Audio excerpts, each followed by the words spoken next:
Hello everybody, আমি শাহিদ পারভেজ। আর আজ আপনাদের সামনে এইচটিএমএল এর দ্বিতীয় পর্ব নিয়ে আলোচনা করব।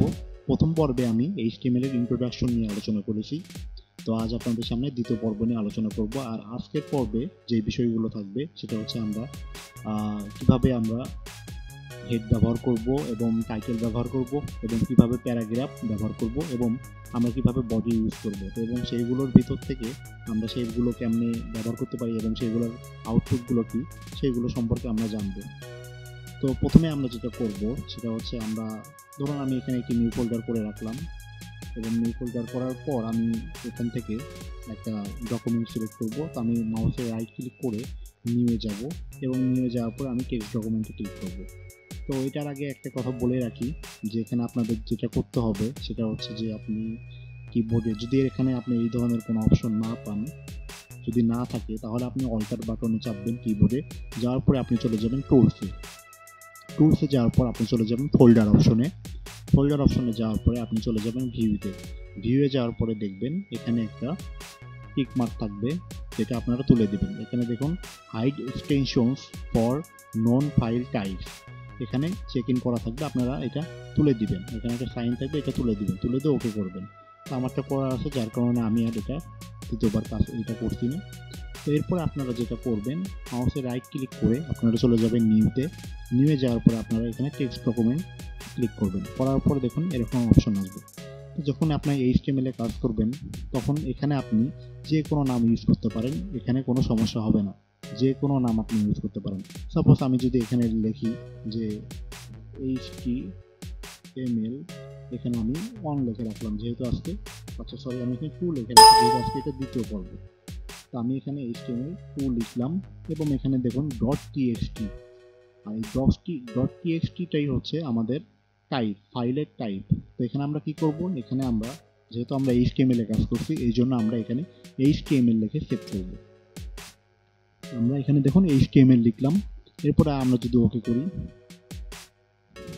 এখানে ওকে করলাম, দেখুন এখানে লেখা আসছে if you change a file name extension the file might become unusable, are you sure you want to change it. হ্যাঁ, আমি অবশ্যই এখানে এই ফাইলে কাজ করব এবং আমি শিওর, এই জন্য আমি এখানে ইউজ করলাম। ইউজ করলে দেখুন আপনার আপনার পিসিতে যেটা ব্রাউজার থাকবে, ডিফল্ট ব্রাউজার, তো সেটা আমার এখানে গুগল করা আছে, গুগল ক্রোম, তাই এখানে গুগল ক্রোম আছে। যাদের মজিলা ফায়ারফক্স করা আছে বা ইন্টারনেট এক্সপ্লোরার করা আছে তাদের ক্ষেত্রে সেই ধরনের লোগোগুলো চলে আসবে, অর্থাৎ সেই ব্রাউজারটার আইকন এখানে চলে আসবে। তো এখান থেকে আমরা যেটা করব, আপনার কম্পিউটারে আমি প্রথম পর্বে বলেছিলাম যে আপনাদের অবশ্যই নোটপ্যাড প্লাস প্লাস রাখতে হবে, অর্থাৎ ডাউনলোড করে রাখবেন এবং ওখানেই আমরা কাজ করব। তো এখান থেকে আমরা মাউসে রাইট ক্লিক করে edit with notepad plus plus এখানে আমরা ক্লিক করব। ওকে, আমি আসলে আগে ফাইল কিছু ওপেন ছিল যার কারণে এমন হচ্ছে। আচ্ছা, আমি আবার দেখাচ্ছি আপনাদেরকে। এখান থেকে আমরা এডিট উইথ নোটপ্যাড প্লাস প্লাসে যাব। তারপরে দেখুন এই যে এখানে লেখা আছে HTML2.html, অর্থাৎ আমি যেই নামে এখানে ফাইলটি সেভ করেছিলাম সেই নামটাই কিন্তু এখানে চলে আসছে, দেখুন HTML2.html। তো এখন আমরা কাজ করা শুরু করব। তো প্রথমে আমরা যেটা করব সেটা হচ্ছে আমরা প্রথমে লিখব, দেখুন আমরা লিখব ডক টাইপ HTML। তো আমরা এখানে কেন ডক টাইপ HTML লিখলাম, তার কারণ হচ্ছে যে এখন HTML5 হচ্ছে সবচেয়ে লেটেস্ট ভার্সন, আর এই লেটেস্ট ভার্সনে সবাই ডক টাইপ HTML লেখে এবং এটাই নিয়ম HTML5 এর ক্ষেত্রে। তো এই জন্য আমরা ডক টাইপ HTML লিখব। এরপরে আমরা যেটা করব, আমরা নেক্সট লাইনে চলে যাওয়ার পরে আমরা এখানে HTML লিখব।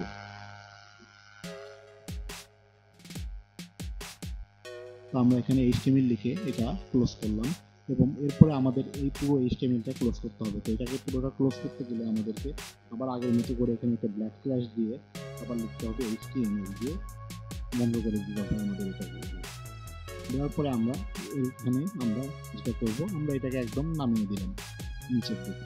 এখন এখানে আমরা তৃতীয় লাইনে আমরা যেটা করব সেটা হচ্ছে আমরা ট্যাব দিয়ে একটু সরিয়ে নেব যাতে আমাদের ডিজাইনটা মোটামুটি একটু সুন্দর দেখা যায়, সেটার জন্য।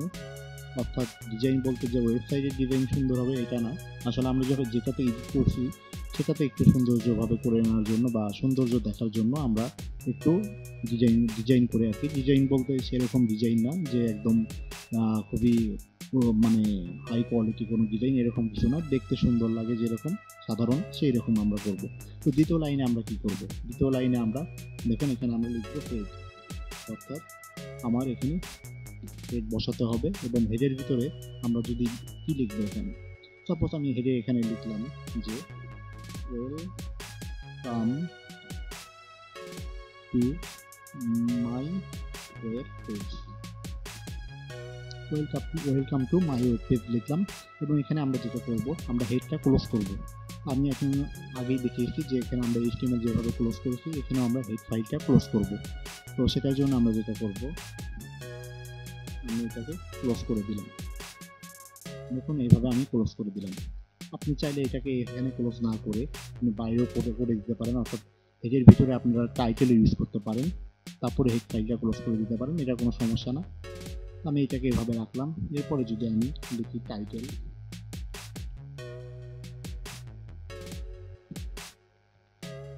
লেখা আমি এখানে ক্লোজ করে দিলাম। এবং এখানে আমরা যেটা করব সেটা হচ্ছে টাইটেলে ধরুন আমি আমার নামই লিখি,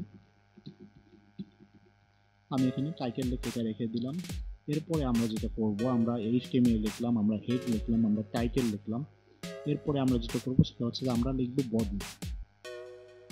তো আমি এখানে বডি লিখছি।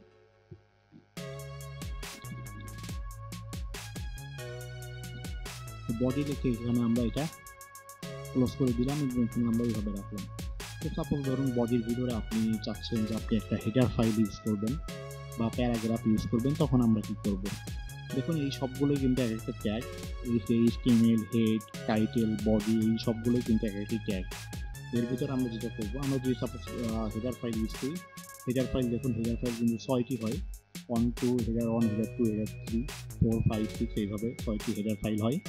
তো 6টি হেডার ফাইলে আবার বিভিন্ন ধরনের পার্থক্য আছে। তো আমি আজকে প্রথমটাই শুধু দেখাচ্ছি, এরপরে বিস্তারিত আমি পরবর্তী পর্বতে বলবো। আজকে প্রথমে আমি হেডার ফাইলটা দেখাই। হেডার অন দিলাম আমরা, এখানে দিয়ে আমি লিখলাম দিস ইজ এটা দিস ইজ হেডার। এটাকে আমরা ক্লোজ করব, আমি এটাকে ক্লোজ করে দিলাম। হেডারের কাজটা চলে গেল। এরপরে যদি আমরা সাপোজ প্যারাগ্রাফ লিখি, তো প্যারাগ্রাফ লিখতে গেলে আমরা যেটা করব সেটা হচ্ছে, ধরুন আমি এখানে পিতে প্যারাগ্রাফ হবে, তো এটা পি হচ্ছে একটা ট্যাগ প্যারাগ্রাফে। তো এখানে আমরা যেটা করব সেটা হচ্ছে যে সাপোজ আমি এখানে লিখলাম যে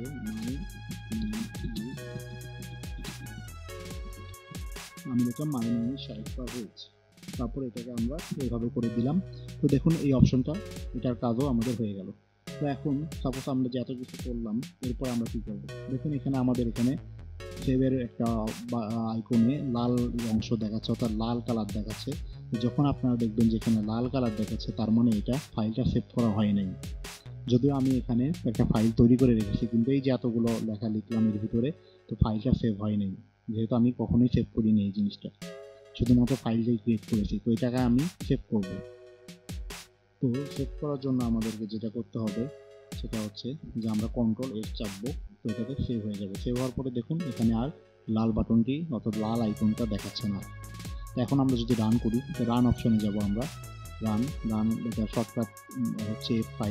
আমরা রানে গিয়ে এখানে লঞ্চ ইন কম দেবো, দেওয়ার পরে কী হবে দেখুন, এই দেখুন welcome to my web page যেটা দেখাচ্ছে এখানে, সেটা আসলে কি, ওয়েলকাম টু মাই পেজ, এটা হচ্ছে আমাদের হেডটা আমার এখানে শো করছে যে ওয়েলকাম টু মাই পেজ। তো দেখুন এটা হেড। আর এরপরে আমরা যেটা ইউজ করেছি সেটা হচ্ছে টাইটেলে কি দিয়েছি, আমি এখানে আমার নামটা দিয়েছি, অর্থাৎ শাহিদ পারভেজ, এটা হচ্ছে টাইটেল। তো টাইটেলটা দেখুন কোথায় আছে, টাইটেলটা আমার এখানে চলে আসছে, দেখুন এটা আমার টাইটেল। প্রতিটা ওয়েবসাইটে যখনই আপনি ঢুকবেন তখন দেখবেন এখানে টাইটেল দেখাবে, তো এটা হচ্ছে সেই টাইটেল। এরপরে আমরা যেটা দেখব সেটা হচ্ছে যে দেখুন এরপরে আমাদের আছে বডি, এবং এই বডির ভিতরে আমি কি করেছি, বডির ভিতরে কিন্তু সমস্ত কোডিং করতে হয়, যেটা আমি গত পর্বে বলেছিলাম যে বডির ভিতরে আমাদের সম্পূর্ণ কোড করতে হবে। তো এই দেখুন বডির ভিতরে আমি একটি হেডার ফাইল ইউজ করেছি, আর আমি আগেই বলেছি যে হেডার ফাইল 6টা হয়। আমি আজকে হেডার প্রথম হেডার ফাইলটি সম্পর্কে বললাম বা দেখিয়েছি আমি। এটা আসলে আউটপুট কেমন আছে সেটা আমরা দেখি। দেখুন এটার আউটপুট আমাদের এই যে দিস ইজ হেডার, যেটা আমি এখানে দেখিয়েছি যে হেডার ফাইলের ভিতরে দিস ইজ হেডার, এবং এখানে দেখুন সেটা চলে আসতে হবে দিস ইজ হেডার। এরপরে আমরা যেটা করছি যে এখানে আমরা পি দিয়ে অর্থাৎ প্যারাগ্রাফ আমরা ইউজ করেছি, এবং প্যারাগ্রাফে এখানে আমরা যেটা লিখেছি যে my name is Shahid Parvez, এটা হচ্ছে আমাদের প্যারাগ্রাফ। এই প্যারাগ্রাফটা দেখুন আমাদের এখানে শো করছে। দেখুন এই যে এটা my name is Shahid Parvez, এটা আমাদের প্যারাগ্রাফ। অর্থাৎ আমরা কী কী দেখলাম আজকের পর্বে আমরা যেটা শিখলাম সেটা হচ্ছে যে আমরা এখানে টাইটেল ইউজ করেছি, এটা আমাদের হেড, এটা আমাদের হেডার ফাইল, এবং এটা আমাদের প্যারাগ্রাফ। তো আমার মনে হয় আপনারা বুঝতে পেরেছেন। তো যাই হোক, আপনারা পরবর্তী টিউটোরিয়াল দেখার জন্য আর কি অপেক্ষা করেন। আমি পরবর্তীতে বিস্তারিত জানাবো এই হেডার ফাইল সম্পর্কে। আর অবশ্যই বলবো যে আমার ভিডিও যদি আপনাদের ভালো লেগে থাকে তাহলে অবশ্যই আপনারা আমার ভিডিওগুলো শেয়ার করবেন, এবং আমার চ্যানেলটি অবশ্যই সাবস্ক্রাইব করবেন।